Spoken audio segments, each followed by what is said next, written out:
Hello' guys, good morning. Twin ট্ৰেভেলছৰ নতুন এটা ব্লগলৈ আপোনালোক সকলোকে পুনৰবাৰ স্বাগতম জনাইছোঁ। এতিয়া আছোঁ বৰ্তমান কাছজান দলঙৰ ওপৰত। এজন অখিল আহি আছে, আহি গ'লা ব'লা। ক'ত যোৱা হ'ব আজি?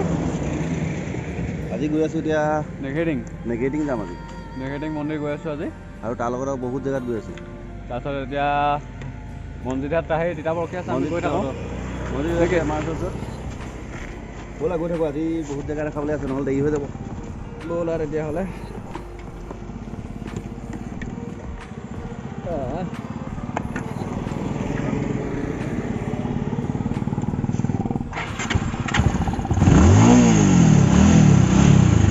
এতিয়া আমি আহি গোটেইখিনি লগ খাই গ'লোঁ। এতিয়া মন্দিৰটো আহিলে আমাৰ লগত, এতিয়া আৰু মন্দিৰৰ লগত আজি নতুন আকৌ পাৰ্টনাৰ এজন আহি আছে।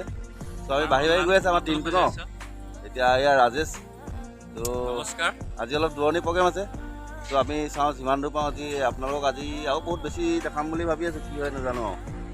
চ' ষ্টাৰ্ট কৰি দিওঁ আজি, ব'লা, লেটছ গ'। নেঘেৰিটিং আজি নেঘেৰিটিং, ব'লা ব'লা। তেতিয়া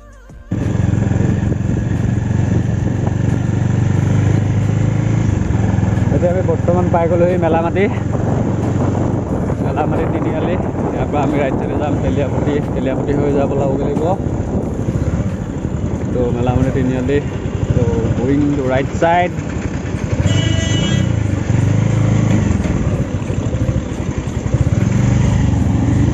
আহি পাই গ'লোঁ তেলীয়াপতি পৰা আমি লেফ্টত যাম এতিয়া। লেফ্টত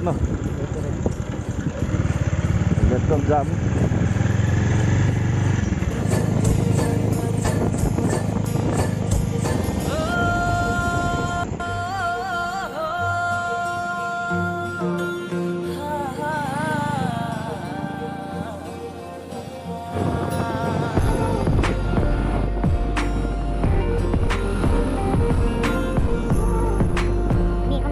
এতিয়া পাই গ'লে 37 নেশ্যনেল হাইৱে।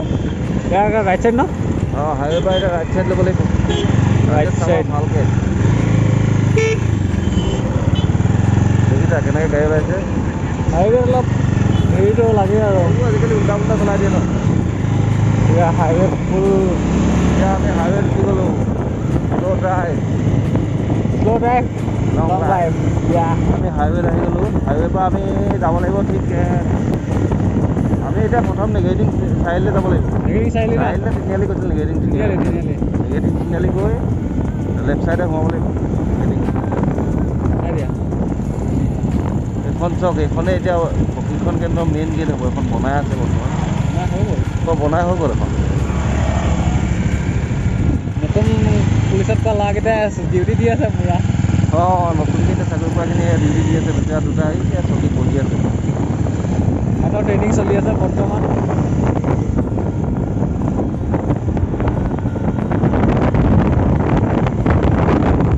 এতিয়া ব'লা, আমি একেবাৰে গৈ একদম নেঘেৰিটিঙত আপোনালোকক লগ পাই আছোঁ, একদম মন্দিৰত। লেটছ গ'। এতিয়া দেখিবলৈ পাইছে আমি নেঘেৰিটিং পাই গ'লোহি। নেঘেৰিটিং চাইনবৰ্ডে মাৰি থোৱা আছে। আৰু আমি এতিয়া এবাৰ যাব লাগিব কোন চাইডে? লেফ্ট চাইডে। এতিয়া আমি লেফ্টত যাব লাগিব। এবাৰ লেফ্ট চাইড। তো ইয়াতে নেঘেৰিটিং পাই গ'লোহি মন্দিৰৰ ওচৰত। এতিয়া ধূপকাঠি লৈ লৈছোঁ চব জ্বলাবৰ কাৰণে।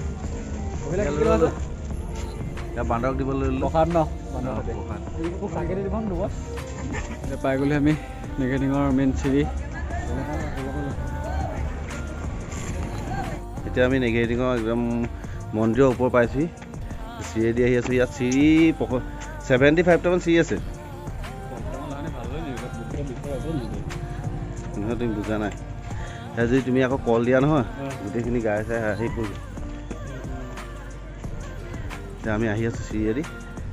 এতিয়া মন্দিৰ আগত মন্দিৰতে বুট চুট দি আছে। ঠিকে আছে।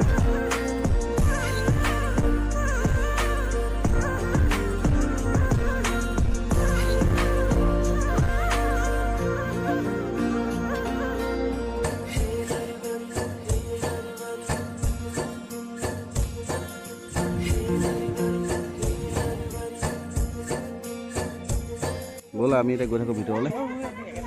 এতিয়া মেইন গেটখন হয়। এতিয়া আমি আকৌ ভিতৰলৈ গৈ আছোঁ। বান্দৰৰ জেং হৈ গৈছে, জেং। সিহঁতৰ ব'ল চলো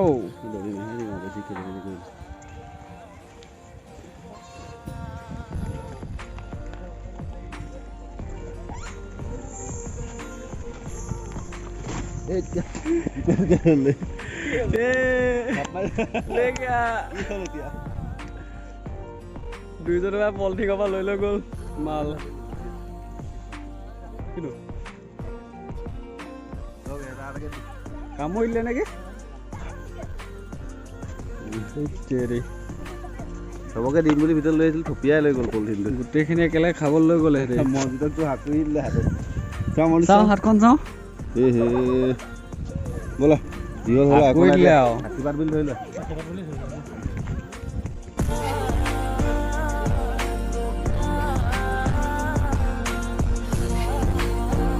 এতিয়া ব'লা মন্দিৰত চাকি বন্তি জ্বলাই লওঁ ব'লক এতিয়া জ্বলাই লওঁগৈ ফাৰ্ষ্ট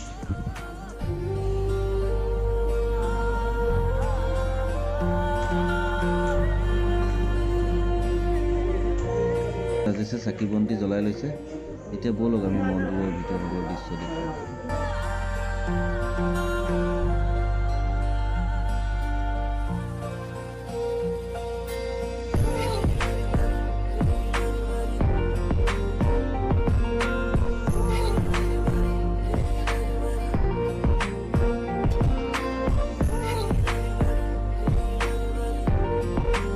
ইয়াত আমি এতিয়া মন্দিৰৰ জ্যেষ্ঠ মানুহজনক লগ পালোঁ মন্দিৰতে থকা মানুহজনৰ পৰা আমি যি পাৰোঁ জানিবলৈ চেষ্টা কৰিম মন্দিৰ ভাগৰ বিষয়ে এতিয়া ক'বচোন মন্দিৰৰ বিষয়ে আপুনি কি গম পায় এই মন্দিৰ আহোম ৰজা ৰাজেশ্বৰ সিংহই 1751 চনত প্ৰতিষ্ঠা কৰিছিলে আৰু 1769 চনত নিৰ্মাণ কাৰ্য শেষ হৈছিল এই মন্দিৰৰ মূল বাসগৃহত বানলিংগ শিৱ একাদিক্ৰমে দুৰ্গা বিষ্ণু সূৰ্য আৰু গণেশ মন্দিৰ আছে পঞ্চ মন্দিৰ এই মন্দিৰত নিতৌ নানা যাত্ৰী আহি নিজৰ নিজৰ মন লৈ পেলাই সেৱা কৰে আৰু ইয়াত শিৱ পূজাত শিৱৰাত্ৰি দিনাখন শিৱ পূজা হয় চাৰি পোহৰৰ পূজা হয় আৰু এই মন্দিৰত বলবম শাওণমহীয়া পানী ঢালেহি বহুত ভক্তগণ আহি পেলাই আৰু ফলগোৎসৱ ফাকুৱা দিনাখনো এই মন্দিৰত উদযাপন কৰে নানা যাত্ৰী আহি পেলাই এই মন্দিৰভাগ যিজন খনিকৰ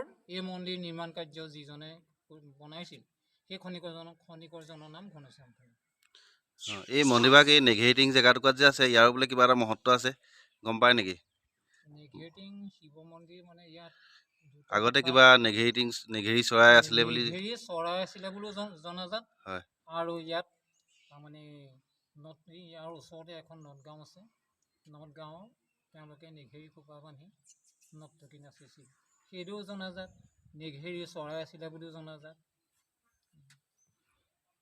ঠিক আছে সিংহই আৰম্ভ কৰিছিল আহোম ৰজা ৰাজেশ্বৰ সিংহ শেষ কৰিছে 1751 চনত আৰম্ভ কৰিছে 1769 চনত নিৰ্মাণ কাৰ্য শেষ হৈছে আৰু যিজন খনিকৰ ঘনশ্যাম খনিকৰ আপোনাক লগ পাই ভাল লাগিলে আমি এজনৰ পৰা যথেষ্ট গম পালোঁ নেঘেৰিটিঙৰ বিষয়ে ব'লক এতিয়া আমি গৈ থাকোঁ এতিয়া আপুনি থাকক এতিয়া আমি নেঘেৰিটিং ফুৰি এতিয়া ভালেই লাগিলে ইয়াত যিজন আমি জ্যেষ্ঠ এজন মানুহ লগ পালোঁ সেইজনে আমাক ধুনীয়াকৈ নেঘেৰিটিঙৰ কথা ক'লে তো আমিও সেইজনৰ পৰা গম পালোঁ আৰু পিছত সেইজনো গম পালোঁ যে সেইজনো বোলে এজন ইউটিউবাৰ মানে দেউতাকেই হয় ত' সেইজনৰ লগতো বহুত কথা পাতিলোঁ এতিয়া আমি আৰু এতিয়া ইয়াত বেছি দেৰি নাথাকোঁ আৰু আমি লাহেকৈ ঘূৰিয়ে দিম খানা চানা ধুনীয়াকৈ দি দিলোঁ চবকে পেকেটমান বিস্কুট সোমাই আছে এতিয়া দিবলৈও যাওঁতে দি থৈ যাম একেবাৰে সিহঁতক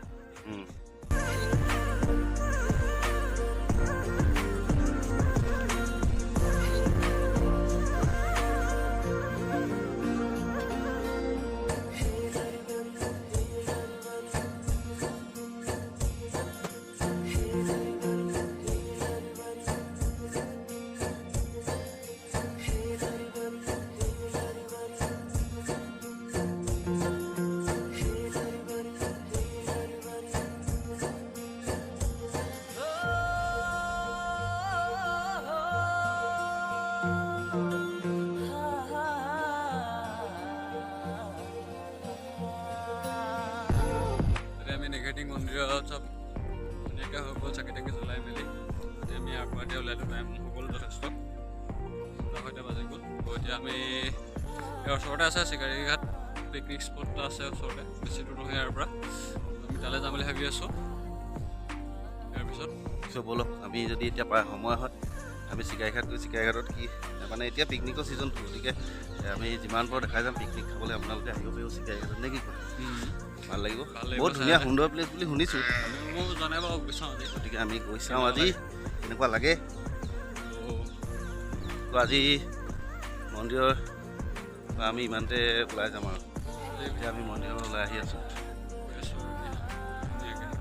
এতিয়া গৈ আছোঁ আমি চিকাৰীঘাট। তো আজি ভিডিঅ'টো আমি ইমানতে সামৰণি মাৰিছোঁ নে কি ৰাজেশ মন্দিৰ? তো বাই বাই সকলোকে, বাই বাই। আজি নেক্সট ভিডিঅ'ত আমি চিকাৰীঘাটত লগ পাই আছোঁ। Bye bye.